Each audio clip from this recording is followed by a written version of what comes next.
En el capítulo anterior de Intoxicados.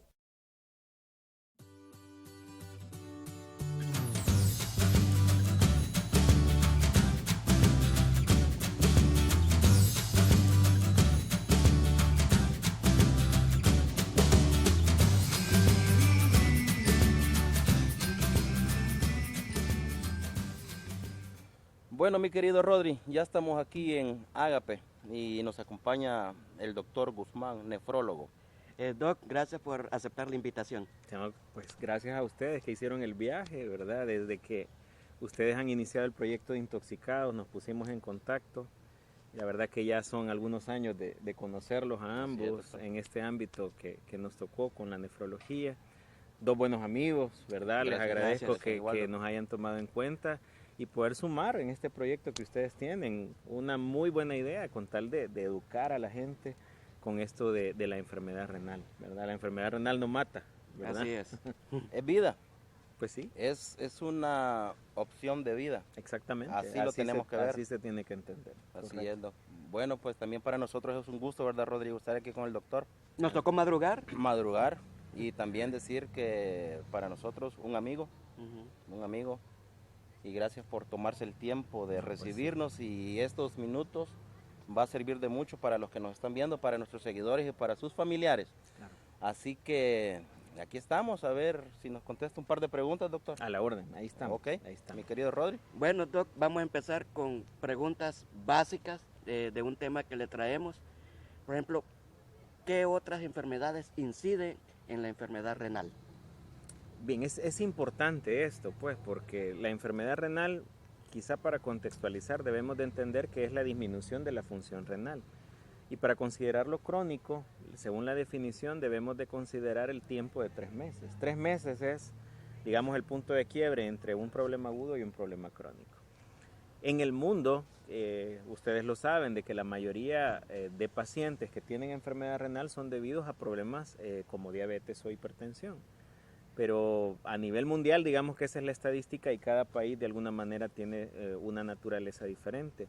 Pero debemos de entender también de que el riñón es un órgano, yo digo, es un órgano muy noble. Tiene que ver con la mayoría de funciones del organismo, con la función cardiovascular, con la función de la hematopoiesis, es decir, el hecho de que tengamos o no anemia, con la función del sistema inmunológico también, con el control de los electrolitos, con el control del hueso, con el control metabólico, etcétera. Es decir, hay mucho que hablar acerca del riñón.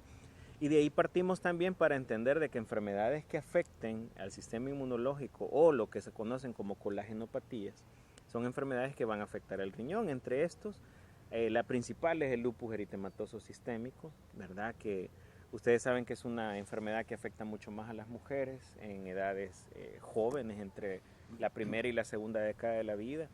Es raro que a un hombre le dé lupus, pero tiene una característica. De la mayoría de mujeres que le da lupus, pues obviamente la mitad probablemente van a tener algún daño a nivel renal, pero en el hombre, aquel que tiene lupus es casi seguro que va a tener un daño a nivel renal. Y tenemos otras enfermedades, la misma artritis reumatoidea, porque es una enfermedad de la colágena. Hemos hablado también de problemas que pueden afectar, como es menos frecuente, pero podemos encontrar tumores renales, el cáncer renal, que también tiene otras características. Pero como vemos quizá en conclusión de tu pregunta, Rodrigo, es que es un órgano que tiene que ver con gran cantidad de funciones a nivel corporal y que por lo tanto puede ser afectado por una gran gama de enfermedades, ¿verdad? ¿Y la insuficiencia renal qué otro tipo de órganos puede llegar a dañar? Muy bien, lo que pasa es de que volvemos a lo mismo. Esta conexión que los riñones tienen con todos los órganos, pues va a provocar muchas complicaciones y por eso se dice que el nefrólogo es de los especialistas el que más tiene que ver con la medicina interna en general. Si nos vamos en orden pues de jerarquía, pues obviamente hay un problema a nivel cardiovascular. De hecho, se piensa, o más bien está demostrado, que la mayoría de pacientes que tienen enfermedad renal crónica, la principal con la complicación por la que pueden tener riesgo de muerte es por complicaciones cardiovasculares. Si ustedes comparan el riesgo de muerte de un joven que esté en hemodiálisis, estamos hablando entre 20 a 30 años, y comparan el riesgo de muerte de ese joven por una causa cardiovascular versus un anciano de 70 años que no tenga enfermedades, si comparamos el riesgo cardiovascular de ambos, prácticamente es el mismo. Y es un joven, pues, pero ahí es donde vemos que el sistema cardiovascular se ve mucho afectado por la parte nefrológica, la parte de la anemia, ¿verdad? Ustedes saben, y yo por lo menos siempre trato de decírselo a los pacientes o a los colegas médicos que tienen que ver con la atención primaria en salud, que en este país encontrar a alguien con anemia es mandatorio, idealmente, enviar un estudio de función renal.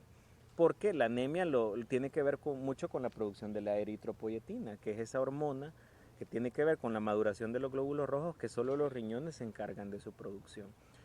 Tiene que ver también con el hecho del control metabólico. Muchos estudios recientes ya hablan de que el riñón participa del control de la glucosa, aparte del hígado, del páncreas.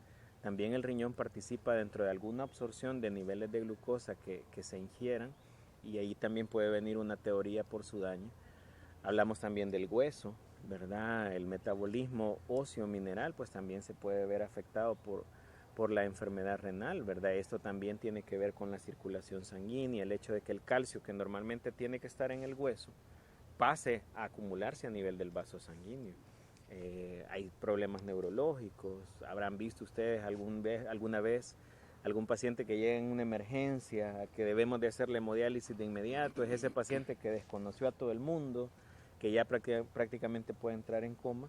Y en estas ocasiones es por la acumulación de las toxinas urémicas a nivel del sistema nervioso central.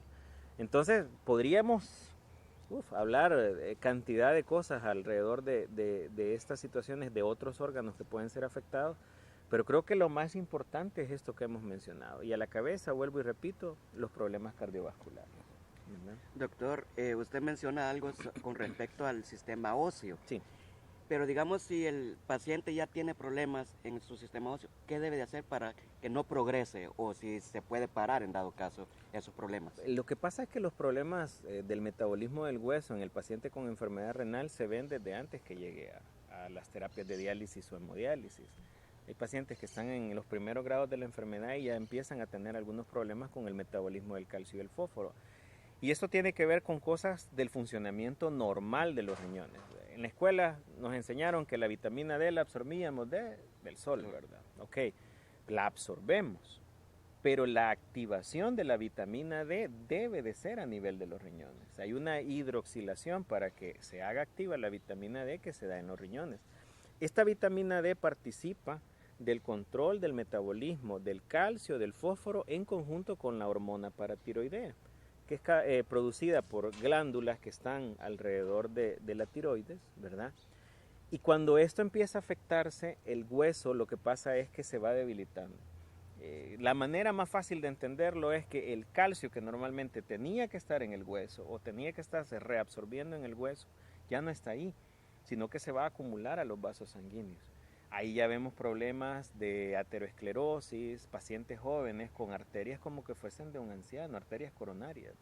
Ahí es donde vemos infartos, jóvenes que se infartan muchas veces en las terapias de diálisis o hemodiálisis porque lastimosamente no se llevó un buen control del calcio y el fósforo. Entonces una manera importante de que el paciente debe de tener la regulación de su metabolismo calcio y fósforo es no descuidar dentro del control médico, tomarse periódicamente sus valores de calcio, de fósforo, idealmente vitamina D y la hormona paratiroidea.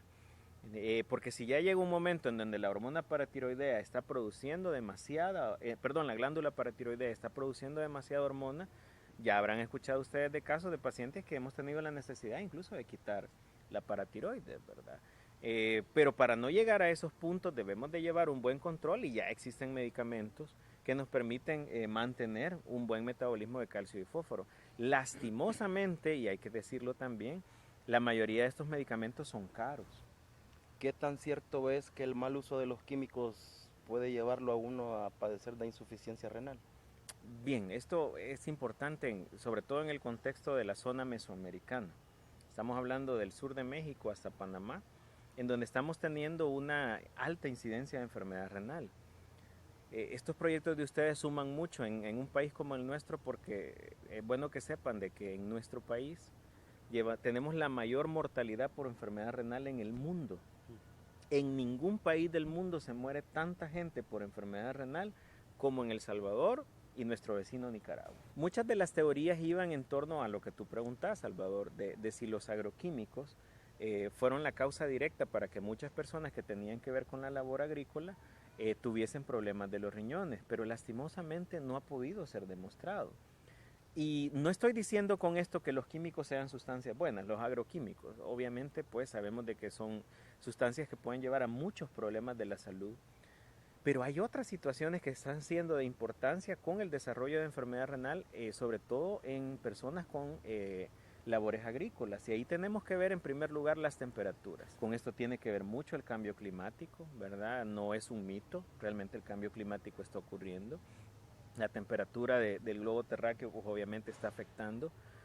Y ahí es donde vemos que aquella persona que tiene trabajo agrícola se somete a este tipo de trabajo y se somete a un nivel de estrés térmico, es decir, estrés por temperatura y estrés por deshidratación, que le hace perder una cantidad de líquidos y electrolitos que no es controlable solo con bebidas rehidratantes, ¿verdad? Se hizo un estudio en donde lo que se medía era el peso seco de trabajadores que entraban a una zafra, al trabajo con la caña. Este estudio se hizo en Nicaragua y se replicó en El Salvador. Y lo que se pudo encontrar es que una persona promedio de trabajador agrícola al inicio de su jornada se toma su peso, al final de su jornada también se toma su peso. Y en promedio pierden de 8 a 10% de peso corporal en una jornada de trabajo. Imagínate, eso es, alguien de 60 kilos puede llegar a pesar 54 kilos en una jornada de trabajo. O sea, malo el ejemplo, pero es como que te hayas sacado 6 kilos en una hemodiálisis. O sea, no lo tolerás. Pero como es a partir de pérdidas por radiación, pérdidas por sudor, ¿verdad? Se pierde esa cantidad de líquidos. Entonces no hay posibilidad de que le reintegremos eso al cuerpo y ahí es donde el riñón entra en un estrés térmico. Entonces, estas situaciones son las que realmente están teniendo que ver mucho con el daño a nivel de los riñones, no necesariamente los agroquímicos, ¿verdad? Como decía al inicio, no es que estemos defendiéndolos, ¿verdad? Pero tampoco podemos satanizar al decir, bueno, solo esa es la causa. Debemos realmente como país, como región, investigar más y tratar de llegar al origen del asunto. ¿Qué es lo que realmente está provocando esto? Ahorita, estos factores que les he mencionado ya se consideran como una teoría multifactorial para tratar de hacer entender la causa.